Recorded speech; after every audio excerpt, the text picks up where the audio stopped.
Most coaches don't have a time management problem, they have a decision making problem. And if you don't get a handle on it, your business will start running you instead of the other way around. Think about it. How many times have you ever said, I need to get blank done? I just don't have time. My guest today sees this all the time. Coaches who sacrifice family time, skip meals, or take on last minute clients because they feel like they have to. But the truth is, every time you say, I have to, you're reinforcing a false obligation. And that is what's keeping you stuck. And that's exactly why I brought in Scott Maderer today. He helps business owners take control of their time, talent, and treasures so they can stop feeling stuck in reaction mode and start making intentional choices that actually move them forward. By the end of today's episode, you will know why saying I have to is ruining your ability to set boundaries and what to say instead. The mindset shift that makes it easier to walk away from low value tasks, and why clients actually respect you more when you hold your ground. Hey, if you are new around here, welcome to Coach Smarter, brought to you by Unshakable Habits. This is the podcast that helps health, fitness, and nutrition coaches sharpen their skills, stand out in a crowded market, and build a more efficient coaching business. I am your host, Stephen Box, and today we're diving into why managing your time isn't the answer. Managing your choices is. Scott works with business owners every day who think they have a time problem until they realize it's something much bigger. And I asked him how he first uncovered this connection. Here's what he had to say. So it grew over time. I actually started when I was initially working with people as a coach myself. I was focused mainly on the financial realm because what I was discovering is the way people handled their money really wasn't about their money. It was about them. And then over time, I noticed that a lot of the techniques that I was using to help people with money also applied to the way that people dealt with their time. And so I began to expand and work with people in the productivity arena and in the financial area. And stewardship is something that's a very important word to me. I think I've said I want to reclaim that word from what it often means in church, which is we're starting a building campaign. Please donate. That's not what the word stewardship means, and yet that's what we come to think of it as, and it's all about money, and it's all about that. That's not what that word means. It's really about that relationship that you have with the resources that you've been blessed with, and so that's where the talent piece comes from, because at the end of the day, I believe the way you handle your time and the way you handle your money is actually all about how you handle yourself, and that's that talent component. So the joke is I really only coach on talent, but people come to me because they think they got a problem with their time or their money. And then we work on the other thing. Yeah, it's so funny how we have been taught by society this external validation thing of, oh, it's how you spend your time. It's, oh, use this productivity technique or use this hack or just get to this amount of money and everything will be fine. But the reality is, all of that starts with what you do. It's about how you use what you have Mhm, to be successful in those areas. But mhm. all the focus is on the external. And I would even put it a step further when you think about the internal. It's not even about what you do with what the resources you have. It's even how you think about the resources that you have. That's why I use the word relationship a lot, the relationship we have with money or the relationship we have with time. So as an example, I've seen folks that will, what do we say nowadays, right? How you doing? What's the answer to that? It's either okay, which is really just a generic way of saying, please leave me alone right now, and the other answer is, I'm busy. And everyone holds that as a badge of honor. And you were talking about productivity earlier. I distinguish between busy and productive as busy is just getting a lot of stuff done. Productive is actually getting done the stuff that matters. And I don't care if that's in your work life, if you're in personal life, that's what productive is. So people will say things like, I'm too busy to go to my daughter's soccer game. And what I tell them is just change the language, change the way you're thinking about it. So instead of saying, I'm too busy to go to my daughter's soccer game, which by the way, if you said that, most people would be like, oh man, I understand. You're just so busy. It's too bad. Instead, say out loud, it's not a priority for me to go to my daughter's soccer game. All of a sudden people are like, "Ooh, that feels bad. I don't wanna feel ooh, I don't like that feeling." And guess what? You'll rearrange your schedule and you'll make it to the kids' soccer game because that's the truth. When you say I'm too busy to do something, what you're really saying is this something isn't a priority for me. That's really what it is. And yet, as subtle and as small as that is of just changing the word you use, it makes a massive difference in how you think about and how you relate to those resources. By the way, the same thing works with money. It's not a priority for me to spend my money on fill in the blank. When you say that, it feels different when you're talking about how you spend your money. A few things that popped up for me there as you were saying that. One is the old saying of "as a man thinketh, a man doeth." Mhm. The other one was I use something very similar to your when you were saying it's not a priority for me. The one I use is I'm choosing. Mhm. So I'm choosing to not attend my child's Right. soccer game, right? And it's the same thing. It's that gut punch. When you say it out loud, you're like, "Ooh, yeah, that doesn't really feel." Where I come into the word choice is this is the other frame that people will use, right?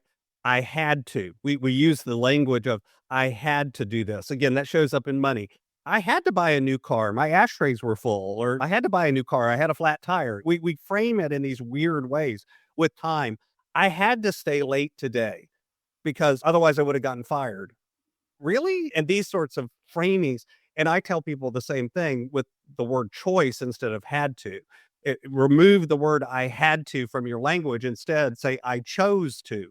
There's two reasons for that. One is it gives you agency and power because when you say I had to, you're giving up your agency, your ability to act, your ability to make a different, do something different. It just feels inevitable. I had to. And on the other hand, if you say I chose to, you're grabbing that agency. And then the second reason is exactly what you just said. When you start saying I chose to, it feels different than I had to. I had to feels inevitable and you're stuck there. I had to work late. I chose to work late is wait a minute. Is that really the best choice for me? I can do something different. And so it changes the way we relate to our actions and our beliefs and our relationship with those resources. One of the things that I see a lot of times with coaches, especially when it comes to clients, is that I have to kind of mentality. I had to reschedule this client or I had to allow them to do this because Or I had to skip lunch so that my client could have the special meeting time that they wanted. Yeah. yeah, because there's a sense of obligation that Mhm. this person's paying me. I have to help them. I have to do these things. And when you're saying it that way, you're going to get burnt out. You're going to feel like you are at the mercy of your clients. And that's going to start to build resentment. And you're not going to coach anyone well when you resent them, right? Yep. But at the same time, if you just change that language and say, I'm choosing to give this client this special time, or I'm choosing to skip out on these things, then at some point, if you decide you no longer want to do that, then you can say, I'm choosing to no longer allow people to make me skip lunch. No longer, I'm choosing to no longer give up my lunch to coach somebody. Yeah, it is that ability of owning the decisions you make, and especially early on, newer coaches when they're first starting out, it's all about getting started. And so it's like any client is a good client. They're willing to pay me. I'm going to bend over backwards and make everything happen for them. And honestly, that's not all bad. I get it, and I was there too, and I think all of us are, especially when we first start out. But as you begin to mature as a coach or as your business begins to mature, it does come down to deciding deliberately what are your boundaries. I meet with clients in the evening. That's not right for every coach. And there's certain evenings that I block off and I don't meet with any clients because that's family time and things. But I'm an empty nester. It's just my wife and I. It's different. If I had young kids at home and there was bedtime and those routines and all of those things, now all of a sudden that evening time becomes very important that I guard and I establish a boundary around it. So it's not even just doing it, it's realizing that a set of boundaries, those rules you're going to have, they're going to change. They're not the same today as they will be in 6 months or a year or 5 years or 10 years. And it's the recognition of that kind of relationship is dynamic over time gives you that ability to do the agency and the choice and say, yes, this is what I'm choosing to do right now. But that doesn't mean I have to do it forever.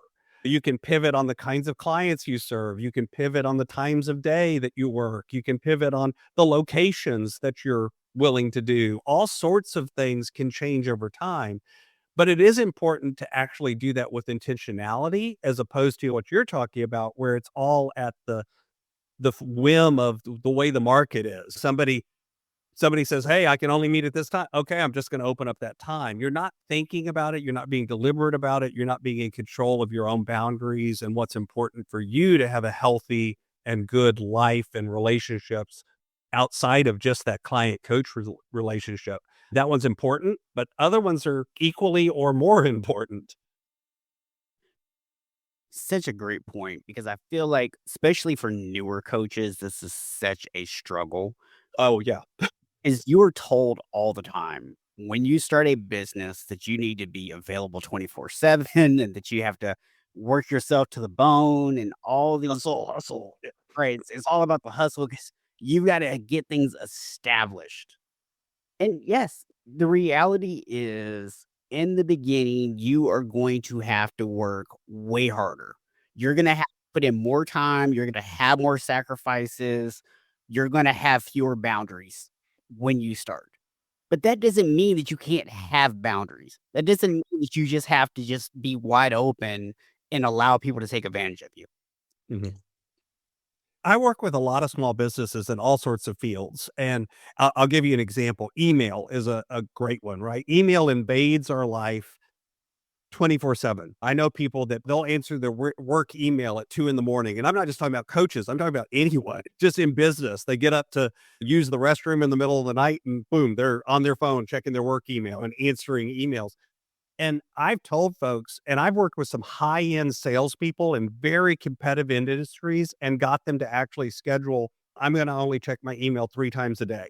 I have an hour or 45 minutes that I have set aside and put it in their email signature that, "Hey, I check emails at these times. If it's an emergency, here's my phone number. You'll pick up the phone and call me, and I'll deal with the emergency. If it's not an emergency, just send me the email, and I'll get back to you at one of these 3 times." And salespeople especially are the worst about it. They're like, "Oh, you can't do that. You gotta respond to your client right away. You'll lose the sale." And yet when I get them to actually follow through and do it, they don't actually lose sales. In fact, a lot of times they get more sales because now all of a sudden that client is going, "Wow, this person has they have boundaries, they have expectations." It changes the relationship where even the client begins to look at the relationship differently, and they're like, "Oh, yeah, the coach is a professional. They have hours. Guess what? So does your doctor. So does your lawyer. So does every other professional does. Why do we as coaches feel like what is good for other businesses and other people isn't good for us? Just blows my mind. And yet I'm with you. I've seen lots of coaches, especially brand new ones. But honestly, I've seen coaches been doing it 10 years and they're still running that way because they've never stopped to think about the fact that, wait a minute, you can change this.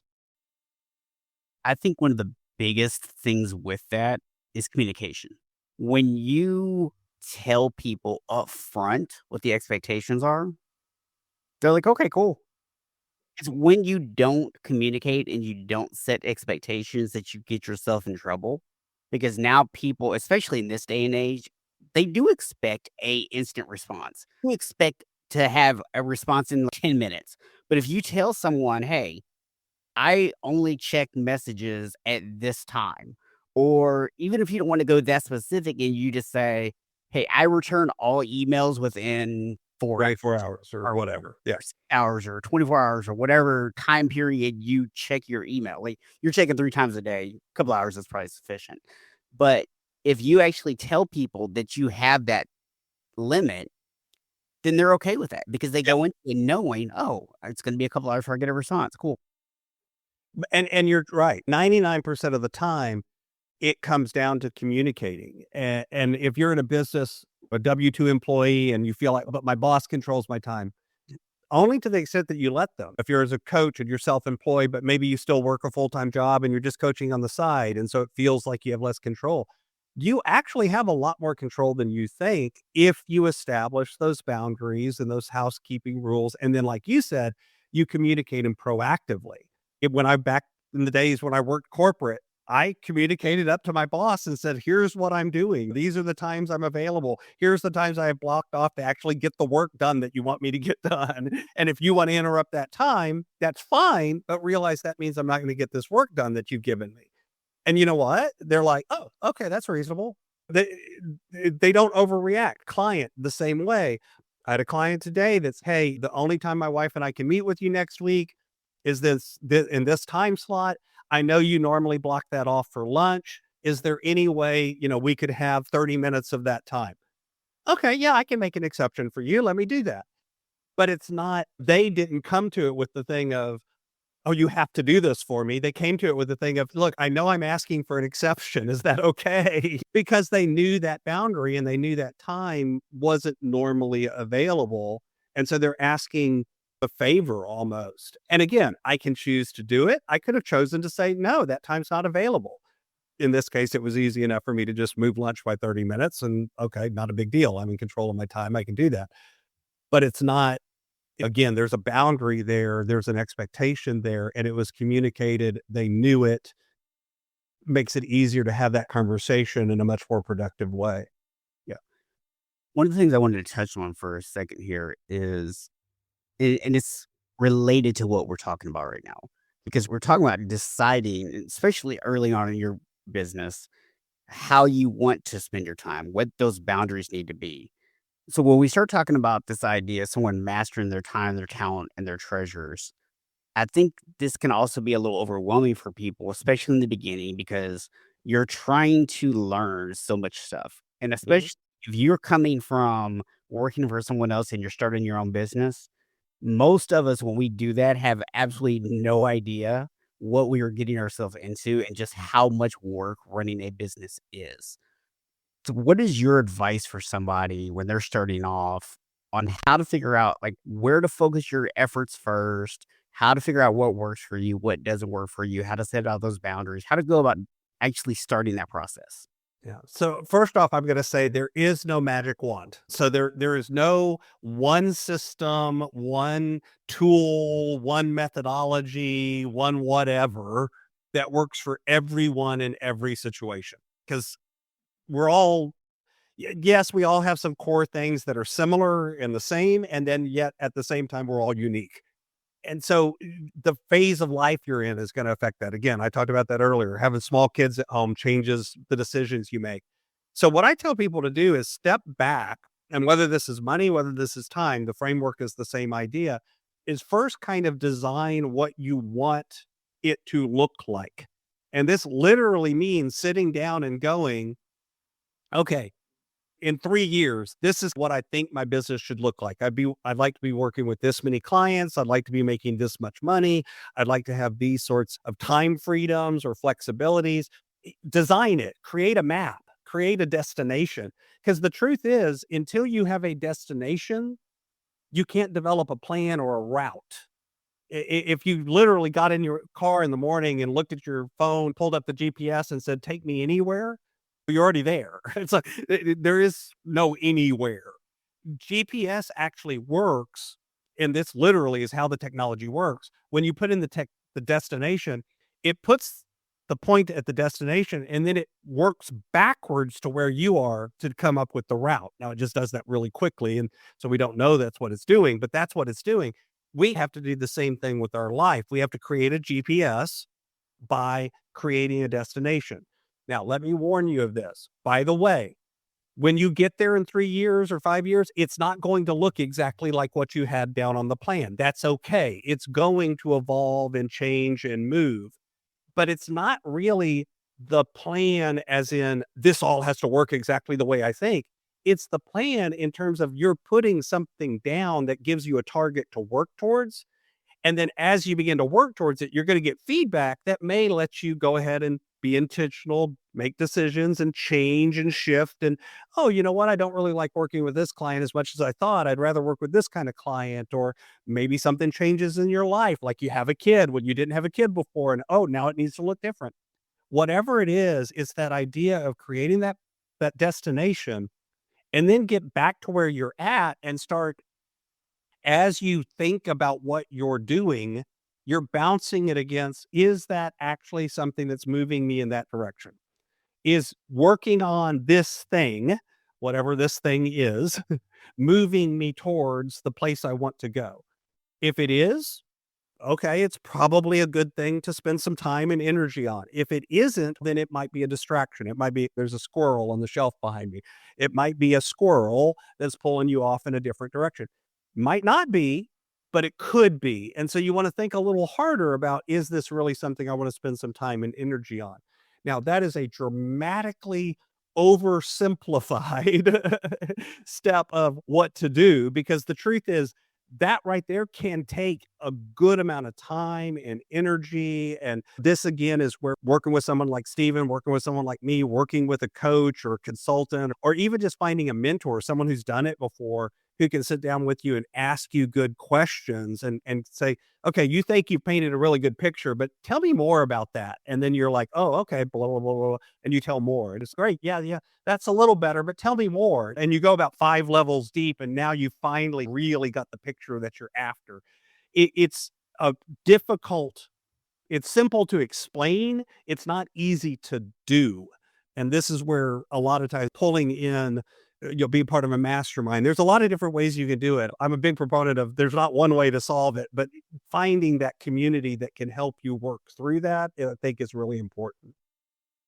Yeah, I actually excuse me, I just posted an episode yesterday, as of the time of our recording here, about what I call the 10-80-10 principle. And I think it encapsulates what you were just saying there.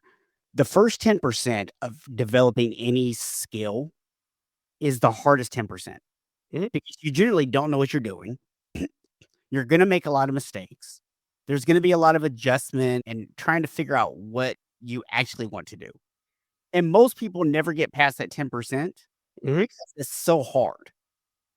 But it is the section you're going to have the greatest amount of growth in because it's just 10%, but you're getting to competence at the end of that 10%.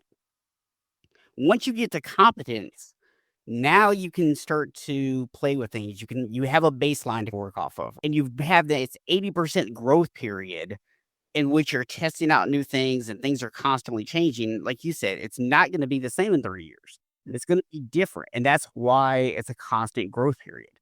And then the last 10% is mastery, which most people honestly are never going to need to get to unless you just want to be the top of your field.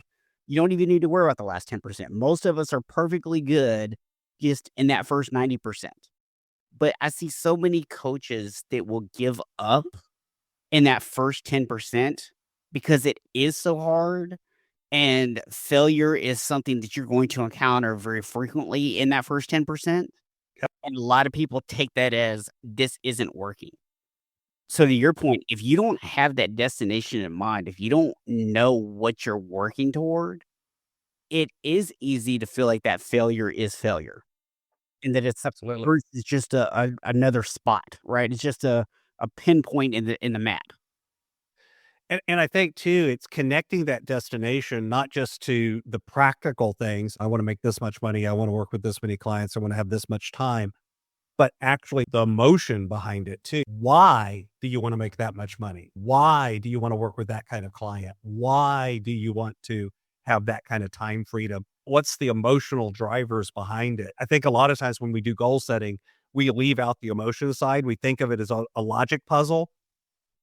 Guess what? We're not purely logical beings. None of us are Spock. Actually, that's the kind of the whole point is Spock wasn't even Spock, right? Not completely logical. That's why that character is so popular, is we all deal with that emotional side, and yet we try to leave that out and turn it into some sort of math equation or logic problem. And acknowledging the fact that there are emotional drivers is important because that's what gets you through that hard 10%, is having a big enough reason to push through and keep going, to get connected to, wait a minute, this isn't just about, quote, starting a business. This isn't just about quitting my job.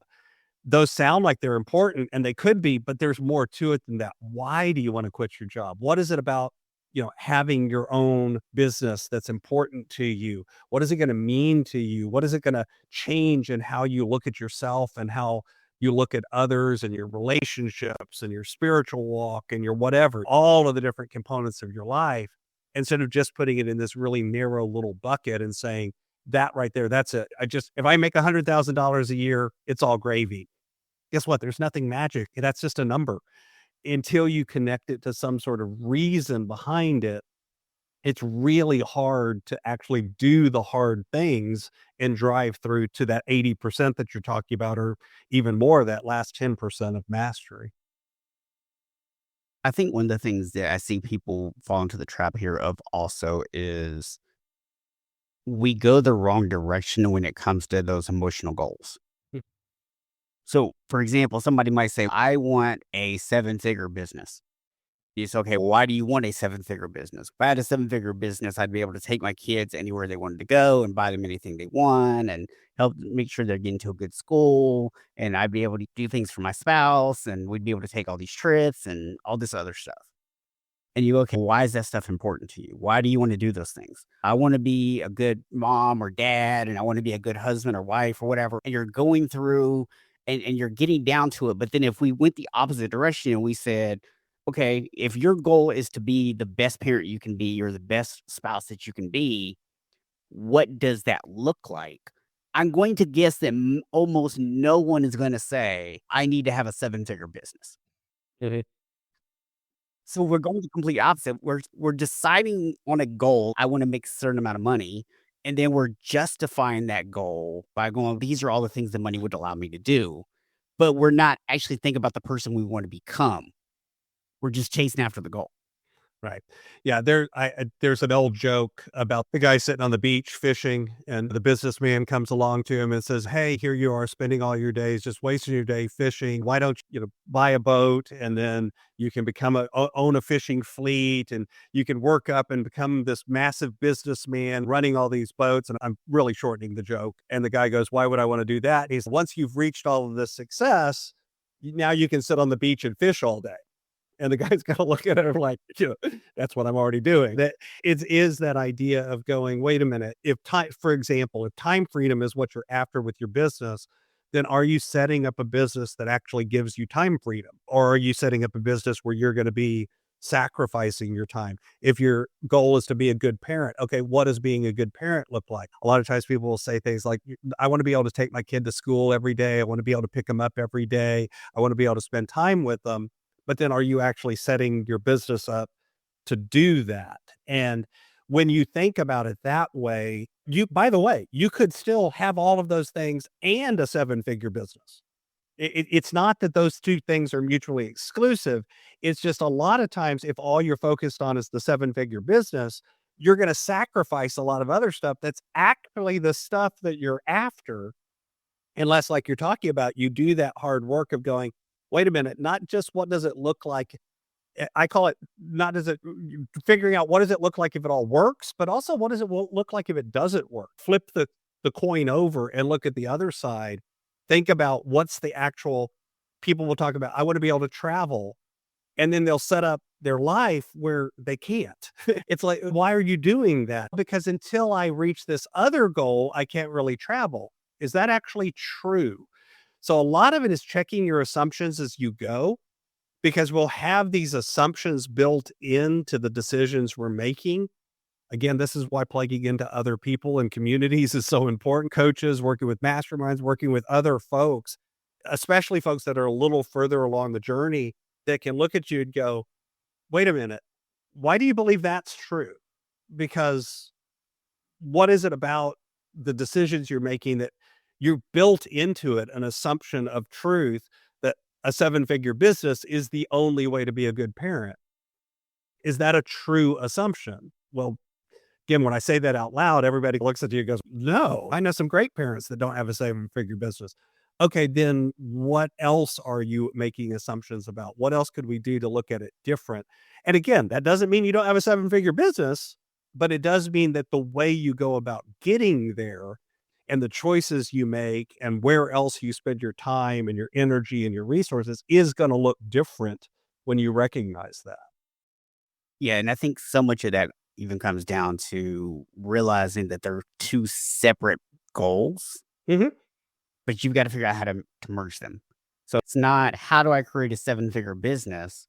It's, "How do I create a seven-figure business that allows me to show up the way I want to show up as a parent?" Sometimes even making decisions about the trade-off. It may be that and what I mean by the trade-off is if you can't come up with a way to do both of those things, okay, great. Which one's more important to you? What's worth sacrificing for the other thing? People make those decisions all the time without actually making them. They just do it by default, by living a certain way. It's why, for instance, certain industries have high divorce rates because by default, everyone in that industry or that group says, "This is the only way you can do this. This is the only way you can be a highly successful lawyer. You have to do these things." And guess what? If you go do those things, you're gonna sacrifice your family or your kids and your wife and other things, and then they end up divorced, and they're like, "How did this happen?" It's because you thought into the assumptions that was the only way to do that. I actually know some folks that are very successful lawyers that didn't follow that route and still have a very, balanced life and all of that kind of thing. But they did it by going, this seems to be the assumption that everyone's making. I'm just not going to buy into the assumption. I'm going to assume that there's a different way to do it. And now my job is to go figure it out. Again, easy to say, hard to do sometimes, but it does mean that you can go figure it out. You have that capability. Yeah, a perfect example is when I first before I started coaching, I was working in retail management, and I decided I needed to lose weight, get healthy, and I ended up losing 80 pounds over the course of 10 months. But the question that people always ask me is, how have you managed to keep the weight off? How have you not regained the weight? Because the statistics on people regaining the weight, especially within a 5-year window, are staggering. Mhm. And I always tell people it's had nothing to do with following a certain diet or exercise program or any of that stuff.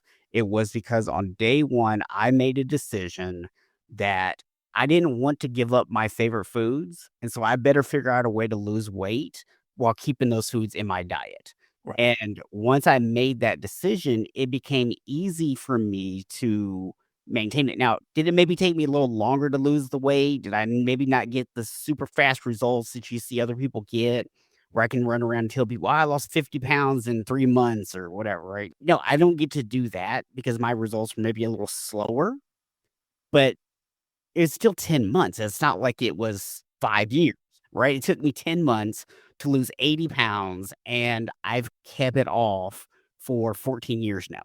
And again, that's the important part. Your goal was to figure out a way to do it where it stuck around. Great. Somebody can say, I lost 50 pounds in 5 months. But yeah, if you gain it all back in the next three, was that really your goal to lose 50 pounds in 3 months? Or was your goal to lose 50 pounds and keep 50 pounds off? And you're right. It sometimes changes the time it takes. It sometimes changes the methodologies you're going to use. I'll give you a different example, bring it back to the coaching world. I've seen coaches say things like, my passion, who I really want to work with, is like high school students. But there's no way I can do that because high school students can't pay me. And so I can't feed my family if I work with high school students.